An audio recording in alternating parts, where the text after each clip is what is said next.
ಏನು ನೀನು ಬರೀ ಬಿಸ್ನೆಸ್ ಬ್ಲಾಗ್ ಮಾಡಿದೆ, ಕ್ರಿಕೆಟ್ ಬ್ಲಾಗ್ ಮಾಡಿದೆ, ಬೋರಿಂಗ್ ಆಗೋದಲ್ವ? ಹೊಸದು ಏನಾರು ಟ್ರೈ ಮಾಡ್ಬೋದಲ್ವಾ? ಹೊಸದು ಏನು ಟ್ರೈ ಮಾಡಲಿ? ಏನಾರು ಒಂದು ಐಡಿಯಾ ಇದ್ರೆ ಕೊಡಲ್ಲ. ಐಡಿಯಾ ಏನು ಕೊಡಲಿ? ಇವಾಗ ನಿನ್ನ ಫಾಲೋವರ್ಸ್ ಎಷ್ಟು ಜನ ಅದಾರ? 6,000 ಅದಾರ.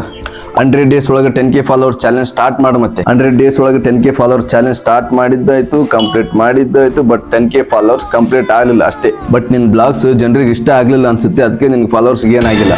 ಬಟ್ ಏನಾರು ಒಂದು ಚಾಲೆಂಜ್ ತೊಗೋಬೇಕಲ್ವಾ? ಯಾವ ಚಾಲೆಂಜ್ ತೊಗೊಂತೀಯಪ್ಪ ಸಾವುಕಾರ? ಹೇಳ. ವೇಟ್ ಮಾಡಿ, ಸ್ವಲ್ಪ ಯೋಚನೆ ಮಾಡ್ತೀನಿ.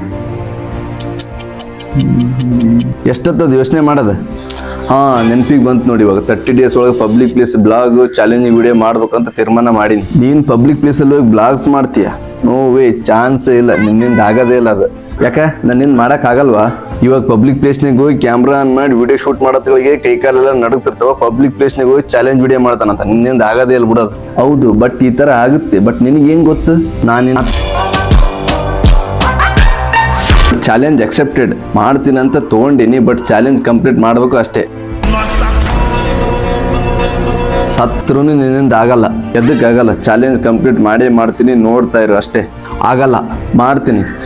ಆಗಲ್ಲ ಆಗಲ್ಲ ಆಗಲ್ಲ ಆಗಲ್ಲ ಮಾಡ್ತೀನಿ ಮಾಡ್ತೀನಿ ಮಾಡ್ತೀನಿ. ಚಾಲೆಂಜ್ ಅಕ್ಸೆಪ್ಟೆಡ್ ಮಾಡೇ ಮಾಡ್ತೀನಿ, ವೇಟ್ ಮಾಡು ಅಷ್ಟೇ.